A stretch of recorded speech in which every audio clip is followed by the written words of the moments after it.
I think it's really easy to fall into this trap where we just want to share what we hear, and we end up being a projector of wisdom instead of an example of it.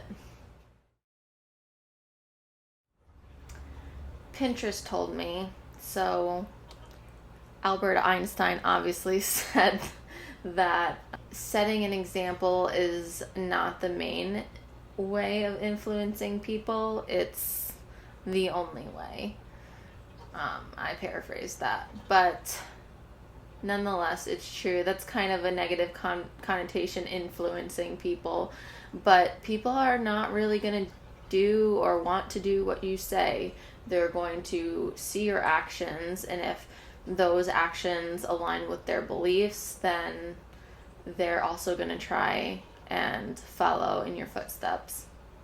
We tend to have all these lofty expectations of our children, our partners, our family, our friends, our coworkers, and we acquire all this knowledge and we just vomit it back up at the people around us, and no one wants to listen to us because we don't embody the things that we're saying, and we become the Karens of the world. I'm so sorry for all you sweet Karens out there, but it's descriptive. So you know what I mean. You really have to embody anything that you're sharing. You are going to lift the people up around you in your circle with your actions, or drag them down. And at the same time, the people in your circle are going to lift you up or hold you back. And it's really easy to say, like, oh, just get rid of the people in your circle or get new friends or whatever. But it's not always that easy. Like, some of our circle is just our circle. But we live in this beautiful day and age where there's the internet, and there's Facebook groups, and there's podcasts, YouTube videos, and we can choose what content we consume and who we decide that we want to listen to, and we can be inspired by the examples that they're setting, and we can be lifted up by sort of this virtual circle.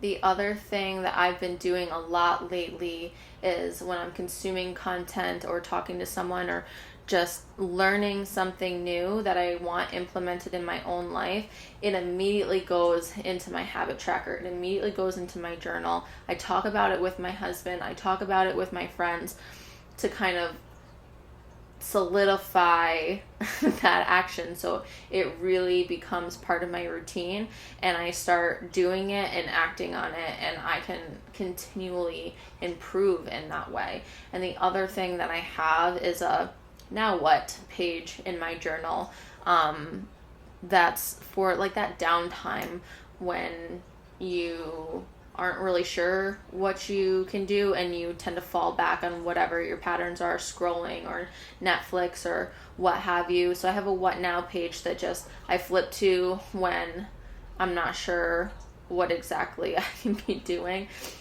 I can't even remember what's on my what now page right now, and that's the reason why I have it. I can't rely on my brain to tell me what I should be doing, but I have a very structured day and routine because I need that. My brain needs to know exactly what's coming next, so I do those same things, those good habits every single day.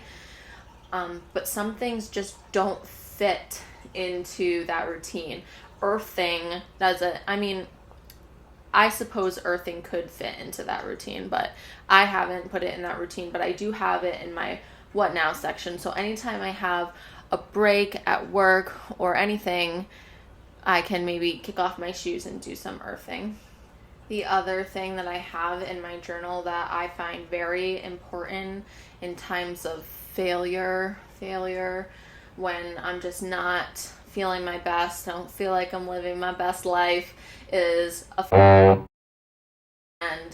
that's just, I'm not feeling good. I don't feel like doing anything I'm supposed to be doing. I don't care what I said yesterday, whatever. I have a list of things that I can do when I don't feel good. It's go for a walk. It's drink your water in the morning. Just those small incremental changes that I know I can do when I don't feel good, and it'll kind of set me back on the right path. So takeaways from this, since I think it's important for the theme, what are some things that you can do to make sure that you're being an example of wisdom and not just a projector of it? Is be smart about your circle. You know, you don't have to tell your best friend you don't want to talk to them if you don't feel like they belong in your circle. It's not like that. You don't kick out people in your circle, or you don't have to, unless they're really toxic.